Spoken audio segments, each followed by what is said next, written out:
Je pense pas que ce soit preuve de faire de l'exagération optimiste que de parler d'une sortie de crise. On sent depuis quand même une couple de semaines que, pas qu'on est sorti complètement du bois, mais qu'on est sur le chemin, que peut-être le pire est derrière nous si tout va bien. Déjà, le gouvernement a commencé à annoncer des éléments de déconfinement. Je vous montre, commençons avec ça, je vous montre un rappel.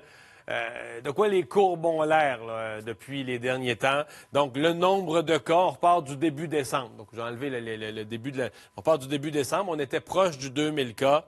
La montée vers le temps des fêtes, le pic, là, ça, c'est vraiment tout de suite après les fêtes, début janvier, aux alentours du 10 janvier, qu'on a atteint le sommet. Évidemment, on voit le haut de la crête, ça ressemble à des cas qui dataient du temps des fêtes. Ensuite, ça a recommencé à descendre, et ça descend quand même d'une façon assez soutenue. Savoir que la courbe suivante, celle des hospitalisations, est peut-être encore plus encourageante. Là. Le nombre de personnes hospitalisées, encore là, on a une montée. C'est toujours un peu en retard sur le nombre de cas parce que c'est des cas qui se compliquent, qui deviennent hospitalisés. On a atteint un sommet aux 1500 cas. Et là, ça redescend. On est passé il y a quelques jours sous la base des 1000, la barre des 1000, pardon. Et ça continue à descendre aujourd'hui. Donc, on va peut-être passer demain sous la barre des 900 si la tendance se maintient. Donc, là aussi, des nouvelles qui sont encourageantes. Donc, ça, quand je dis on est sur le chemin d'une sortie de crise, on peut avoir l'impression qu'on a passé les pics et qu'on est dans la bonne direction.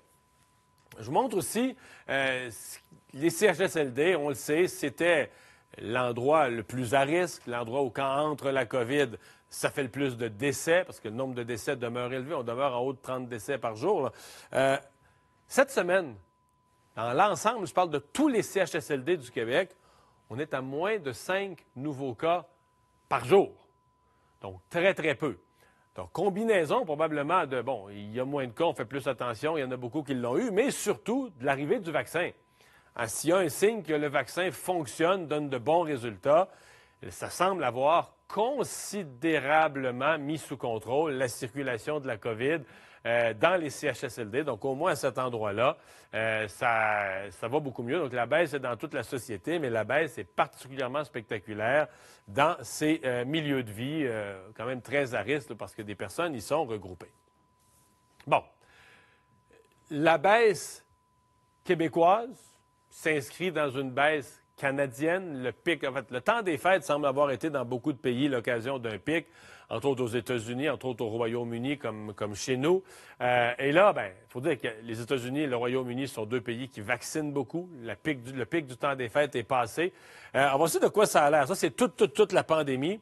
Parce que quand on regarde la pandémie dans son complet, dans son ensemble, là, dans toute la Terre, pas vraiment de première vague. C'est une immense vague, ça monte. Ça a ralenti de monter un petit peu durant l'été, ça a recommencé à monter. Et le pic ici, c'est le 7 janvier. Les journées où il y a eu le plus de COVID sur la Terre, c'est aux alentours du 7 janvier. Et là, donc, la baisse, elle est mondiale. Elle est quand même une baisse soutenue dans plusieurs pays. Donc, quand même, ça aussi relativement. Ça reste extrêmement élevé, puis on a des milliers de morts à chaque jour. Mais la tendance du nombre de cas, elle est à la baisse.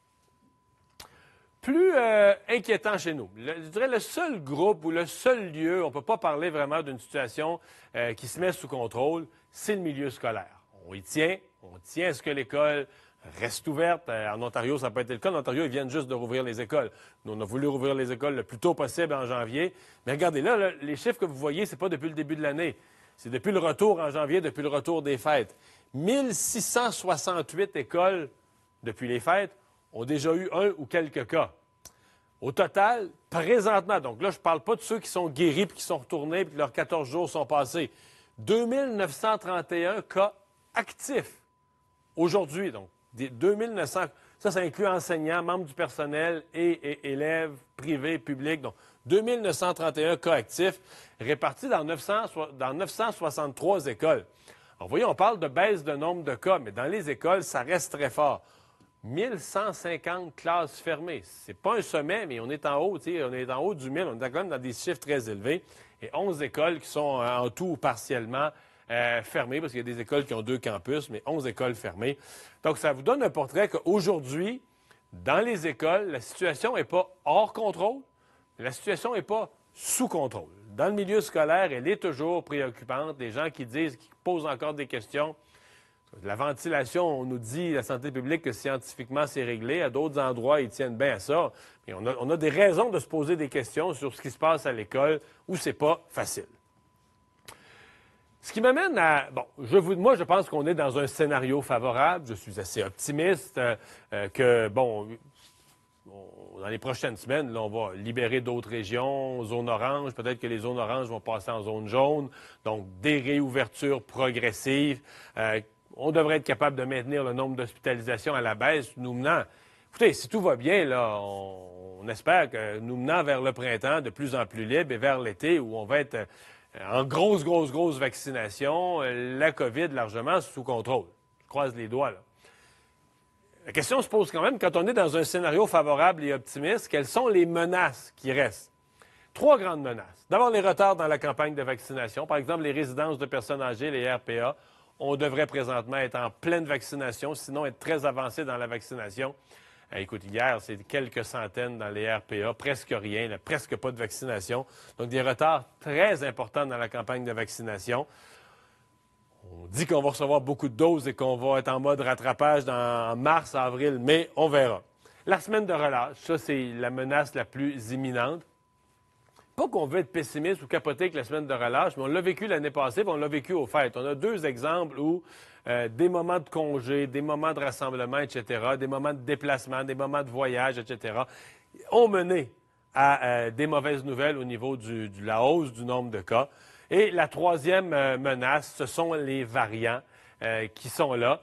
Et je vais vous dire, ce matin, j'entendais une experte, Mme Dr Tremblay, qui disait, d'une certaine façon, où on en est présentement, c'est une course, les vaccins contre les variants. Puis je trouvais que c'était le meilleur résumé qu'on ne pouvait pas faire de la situation actuelle. C'est vraiment ça, une course, les variants contre les vaccins. Mais là, pour l'instant, dans cette course-là, les vaccins vont pas vite, les vaccins n'ont pas des bonnes espadrilles et les variants ont la vie facile parce qu'au Québec, on n'est pas encore bien équipés pour les détecter.